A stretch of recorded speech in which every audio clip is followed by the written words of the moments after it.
এই প্রথম অষ্টদফা লোকসভা নির্বাচনে যাদবপুর লোকসভা কেন্দ্রে প্রার্থী হয়েছে। যাদবপুর লোকসভা কেন্দ্রের মোট 16 জন প্রার্থী। 16 জনের মধ্যে সব থেকে নিচু এই নামটা আছে আমার হোসেন গাজী। 16 নম্বর বোতামে আমার চিহ্নত আছে গ্যাস সিলিন্ডার। আমি যাদবপুর লোকসভা কেন্দ্রের প্রত্যেক 7টা বিধানসভার প্রত্যেকটা সুধী ভোটার নাগরিক, সমস্ত জাতি ধর্ম বর্ণ নির্বিশেষ সকলের কাছে একটাই আবেদন রাখছি, আপনারা একটিবার আমার গ্যাস সিলিন্ডার চিহ্নে 16 নম্বর বোতাম টিপে ভোট দিয়ে জয়যুক্ত করুন। আমি এই আবেদনটা কেন করছি? 16টা প্রার্থী জিতবে কিন্তু একজন, 16 জন জিতবে না। জিতবে একজন, 16 জন জিতবে না।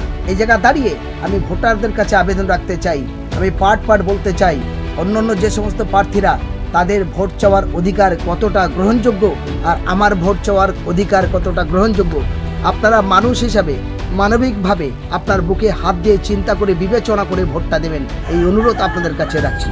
যে সমস্ত প্রার্থী এই লোকসভা নির্বাচনে হয়েছে, এই প্রার্থী হওয়ার আগে যাদবপুর লোকসভা কেন্দ্রের একটিও গ্রামে, একটিও ওয়ার্ডে, একটিও ভোটার বলতে পারবে না যে সমস্ত প্রার্থীগুলো আছে এদের থেকে কোনোদিন কোনো আপদ বিপদ, কোনো রকম মুসিবত, কোনো চিকিৎসা বা পরিষেবা, আয়লা লাইলা আমফান না লাগাতার প্রাকৃতিক দুর্ঘটনায় কোনোদিন তাদের টিকি কেউ খুঁজে পায়নি এবং তাদের কোনো সহযোগিতা কেউ পায়নি। আমি হোসেন গাজী একজন সোশ্যাল ওয়ার্কার মানুষ হিসেবে সীমিত ক্ষমতা নিয়ে তাদের জন্য আমফান, আয়লা লাইলা, বুলবুলি, ইয়াস ঝড়ে লাগাতারভাবে বিডিও, এসডিও, থানায় লাগাতার লড়াই আন্দোলন করে সাধারণ গরিব মানুষ যারা অত্যাচারিত হয়েছিল, যাদের ঘরবাড়ি ধ্বংস হয়েছে, তাদের নামে সরকারি যে অনুদান এসেছিল, শাসক পার্টির পঞ্চায়েতের নেতৃত্বরা এবং পার্টির উচ্চ নেতৃত্বরা সব নিজেরা আত্মসাৎ করেছে। বারবার আন্দোলন লড়াই করার বিনিময়ে তবে সেই মানুষগুলো কিছুটা অনুদান পেয়েছে। ঠিক একই রকম ঘটনায় আমি যদি বলি, তাদের ইন্দ্রাবাসন, গীতাঞ্জলি থেকে শুরু করে বিভিন্ন রকম প্রকল্প আমরা একইভাবে প্রতিবাদ আন্দোলন লড়াই চালিয়ে এসেছি। লকডাউনে আমাদের সীমিত ক্ষমতা নেই, আমরা কোনো জাত দেখি নেই, কোনো ধর্ম দেখি নেই, কোনো দল দেখি নেই, সকল মানুষের পাশে দাঁড়ানোর চেষ্টা করেছি, সাধ্যমতো মানুষের পাশে গিয়ে দাঁড়িয়েছি এবং যে তিরপল পর্যন্ত চুরি হয়ে গেছে সেই জায়গায় দাঁড়িয়ে আমি তাদের অধিকারের জন্য এগিয়ে গেছি। আমি এই জায়গায় দাঁড়িয়ে বলতে চাই, এখানে যিনি আইএসএফের প্রার্থী হয়েছে তার কোনো অবদান নেই, কিছুই করতে পারবে না এবং ভাঙড়ে 1% ছাড়া বাকি 6টা বিধানসভা জিরো, কোনো জেতার কোনো অপশান নেই। তাহলে ভোট দিয়ে নষ্ট করে ফালতু তার মুভমেন্টের কোনো জায়গা পাবেন না। সাথে সাথে আমি বলি, সিপিআইএমের যে ক্যান্ডিডেট তার থেকে কোনো পরিষেবা এই যাদবপুর লোকসভা কেন্দ্রের কোনো মানুষ পায়নি। বিশেষ করে বারুইপুর পূর্ব পশ্চিম বিধানসভা এবং ভাঙড় বিধানসভা, সোনারপুর উত্তর দক্ষিণ বিধানসভার মানুষ কোনোদিন কোনো সাহায্য পায়নি।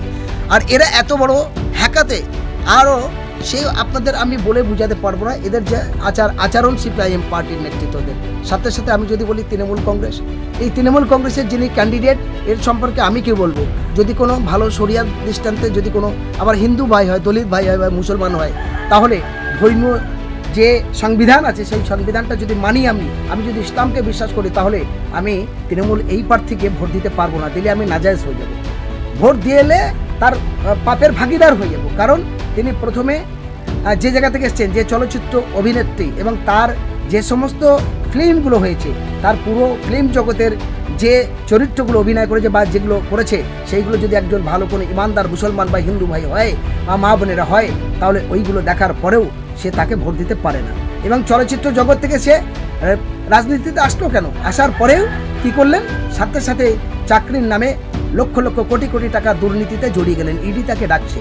তাহলে যে ভোটে দাঁড়ানোর আগে যার চরিত্রটা এরকম হয়, তাহলে তাকে ভোট কিভাবে দেবে? আমরা জানি কয়লার আগুন হাতে নিলে হাত পুড়ে যায়, তাহলে জেনে শুনে অন্যায়কারী, অত্যাচারী, দুর্নীতিগ্রস্ত মানুষকে ভোট দিতে পারে না। আর যে সমস্ত মুসলমান দেবে, আমি তো মনে করবো তার ঈমান থাকবে না, তার শরিয়ত থাকবে না।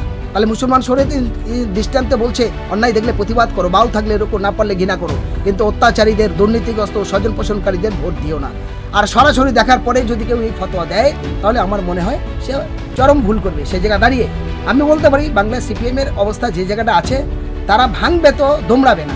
আমরা দেখেছি লকডাউনে তাদের কোনো ক্ষমতা নেই, আমরা আমফান, আয়লা লাইলা, বুলবুলি, ইয়াস ঝড়ে তাদের কোনো ক্ষমতা নেই, লকডাউনে দেখেছি তাদের কোনো ক্ষমতা নেই, কিন্তু তারা গ্রুপবাজিটা ভালো করতে পারে, তারা ইগো লড়াইটা ভালো করতে পারে। সুতরাং এই সমস্ত যারা প্রার্থী বা দলগুলো আছে, এদের যদি উচিত শিক্ষা দিতে হয়, তাহলে আমি প্রত্যেকটা ভোটার শুধু নাগরিকদের কাছে বলবো, আমি হোসেন গাজী একজন সামাজিক সোশ্যাল মানুষ হিসাবে প্রতিনিয়ত আপনারা আমাকে পাবেন এবং আমরা লাগাতার দীর্ঘ লড়াই আন্দোলন করে এসেছি মানুষের স্বার্থের জন্য, নিজের স্বার্থের জন্য না, মানুষের স্বার্থে করে এসেছি। কিন্তু যাদবপুর যে সমস্ত প্রার্থী, তাদের এই ভূমিকা কোনোদিন কেউ দেখাতে পারবে না বা আপনারাও জানেন। সেই জায়গায় দাঁড়িয়ে আপনাদের কাছে বলবো, যদি নতুন ইতিহাস গড়তে চান এবং যাদবপুরের এই গণতন্ত্র নামে গণতন্ত্র রাজত্ব যদি বন্ধ করতে চান, আমি দায়িত্ব নিয়ে বলতে পারি সিপিএম জিতলে খুনোখুনি হবে। আমি দায়িত্ব নিয়ে বলতে পারি আইএসএফ জিতলেও এখানে খুনোখুনি হবে। আমি দায়িত্ব নিয়ে বলতে পারি তৃণমূল জিতলেও মানুষ অত্যাচারিত হবে, দুর্নীতি হবে, স্বজন পোষণকারী হবে এবং অন্যান্য দলের পরিস্থিতি যে জায়গায় আপনারা জানেন। আমি এই জায়গায় দাঁড়িয়ে আপনাদের কাছে, ভোটারদের কাছে আবেদন করব, আমি যদি জিতি, আপনারা যদি আমাকে ভোট দিয়ে জয়যুক্ত করায়, আমি দায়িত্ব নিয়ে বলছি একটিও ঘর বাড়ি ভাঙচুর হবে না, একটিও মানুষ লাঞ্ছিত বঞ্চিত অত্যাচারিত হবে না, আমি একটুও কোনো দাঙ্গা লাগাতে দেবো না। শান্তি সংহতি সম্প্রীতির স্বার্থে, ভারতবর্ষের গণতন্ত্রকে রক্ষার স্বার্থে, যাদবপুর লোকসভা কেন্দ্রের মানুষের গণতান্ত্রিক অধিকারকে প্রয়োগ করার জন্য, সমস্ত মানুষের সমান অধিকার সমান মর্যাদার জন্য, একটি বারের জন্য আমি যে নির্দল প্রার্থী হিসাবে এখানে দাঁড়িয়েছি, আমাকে 16 নম্বর বুথে 16 নম্বর বোতামে গ্যাস সিলিন্ডার আমার প্রতীক চিহ্নতে একটি বারের জন্য আপনারা ভোট দিয়ে জয়যুক্ত করুন। আপনারা ভাববেন না লক্ষ্মীর ভাঁড় সাদগা জাকাত দিয়ে মানুষের চলে না। আমি যদি যাদবপুরে জিততে পারি এর পরিবর্তন ঘটাবো, যেটা সাংবিধানিক নিয়ম আছে, যেটা বিভিন্ন প্রকল্পে এসেছে, মহিলাদের বিভিন্নভাবে কুটির শিল্পর হাতের কাজ, যেখানে বাড়ি থেকে বসে 10 থেকে 20 হাজার টাকা রোজগার করতে পারে, সেইগুলো বন্ধ রেখে তাদের সামান্য 500 টাকা 1000 টাকা দিয়ে বিভাজন তৈরি করে ভিখারির পরিণত করতে চাইছে। আর লক্ষ লক্ষ কোটি কোটি টাকা দুর্নীতি চলছে, স্বজন পোষণ। এত ভালো কাজ করার পরেও এখন যাদবপুর থেকে শুরু করে বিভিন্ন এলাকায় ভোটারদের হুমকি দেওয়া হচ্ছে, ভোট দিতে যাবে না, তৃণমূল ছাড়া অন্য জায়গায় ভোট দেওয়া যাবে না। এই অত্যাচার, এই গুন্ডামি গত পঞ্চায়েত নির্বাচনে আপনারা দেখেছেন, কোথাও আবার সুষ্ঠু নির্বাচন এরা করতে দেয়নি। সুতরাং এই ভোটে জিতলেও আরও দ্বিগুণ সন্ত্রাস এবং সাম্প্রদায়িক দাঙ্গায় এরা সুড়সুড়ি দেবে। এই জায়গা দাঁড়িয়ে শান্তি সংহতি সম্প্রীতির স্বার্থে সুন্দর বাংলার নতুন ইতিহাস তৈরি করতে একটি বারের জন্য আপনারা, আমি হোসেন গাজী আপনাদের কাছে করজোরে আবেদন করব এই যাদবপুর লোকসভা কেন্দ্রের অবাধ সুষ্ঠু নির্বাচনের জন্য এবং হিংসামুক্ত সুষ্ঠু সমাজ গড়তে, হিন্দু মুসলমান দলিত আদিবাসীর ঐক্য একতা শান্তি সংহতি সম্প্রীতি রক্ষার জন্য আমার 16 নম্বর বোতাম টিপে গ্যাস সিলিন্ডার চিহ্নে ভোট দিয়ে জয়যুক্ত করুন। ঘরে ঘরে গ্যাস আছে, সমস্ত মা বোনদের কাছে পৌঁছে দিন। যাদবপুর লোকসভা কেন্দ্রের প্রত্যেকটা এলাকার মানুষের কাছে আমার এই বক্তব্যটা পৌঁছাবেন, এই অনুরোধ সকল মানুষের কাছে আমি রাখছি। মানুষ যেখানে অত্যাচারিত হয়েছে সেখানে আমি জাত দেখিনি, ধর্ম দেখিনি, দল দেখিনি। সেই হিন্দু মুসলমান দলিত আদিবাসী যেখানে খুন হয়েছে, অত্যাচারিত হচ্ছে, ধর্ষণ হয়েছে, আমি আমার ক্ষমতা অনুযায়ী দৌড়ে সেখানে গেছি।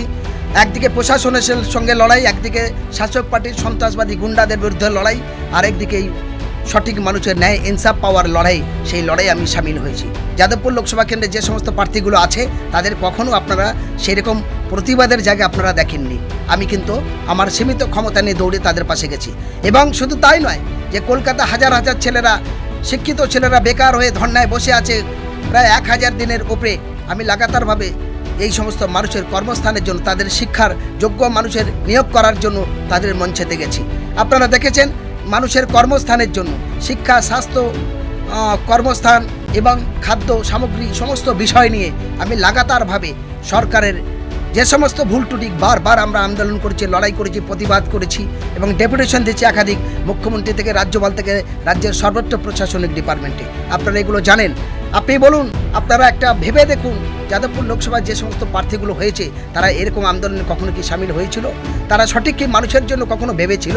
আর আমি আমার সীমিত ক্ষমতা নিয়ে যেখানেই অত্যাচারিত, লাঞ্ছিত, বঞ্চিত, নিপীড়িত হয়েছে, জাতি ধর্ম বর্ণ নির্বিশেষে, দলমত নির্বিশেষে, আমি আমার ক্ষমতা অনুযায়ী সারা পশ্চিমবঙ্গের বিভিন্ন জেলায়, বিভিন্ন ব্লকে আমি দৌড়ে গেছি, আজও পর্যন্ত তাই যাই। তাই আমি যাদবপুর লোকসভা কেন্দ্রের প্রত্যেকটা ভোটারের কাছে একবার আবেদন রাখতে চাই, আপনারা বুঝে সুঝে একটাবারের জন্য আমাকে সুযোগ দিন। আপনারা বিখ্যাত আমার নাম কি, ফলে পরিচয় নিশ্চিত তার প্রমাণ পাবেন। আরেকটি কথা, যাদবপুর লোকসভা কেন্দ্রের শান্তি সংহতি সম্প্রীতি সকলার ঐক্য একতার স্বার্থের জন্য তৃণমূল, কংগ্রেস, সিপিআইএম এবং অন্যান্য যে সমস্ত দল আছে সকলের এই হিংসা, রাজনৈতিক কি ক্যান্সার কি রোগ, তার থেকে ভয়ঙ্কর রোগ হলো রাজনৈতিক হিংসা। এদের এই হিংসায়, ক্যান্সারের তবু ট্রিটমেন্ট হবে, হিংসার কোনো ট্রিটমেন্ট নেই। এদের এই রাজনৈতিক হিংসা যদি বন্ধ করতে হয়, এদের এই খুনোখুনি সন্ত্রাস যদি বন্ধ করতে হয়, তাহলে আমার একটিবারের জন্য 16 নম্বর বোতাম টিপে গ্যাস সিলিন্ডার চিহ্নে ভোট দিয়ে জয়যুক্ত করবেন। এই অনুরোধ সমস্ত ভোটার, সুধী নাগরিকদের কাছে আমি আবেদন রাখছি।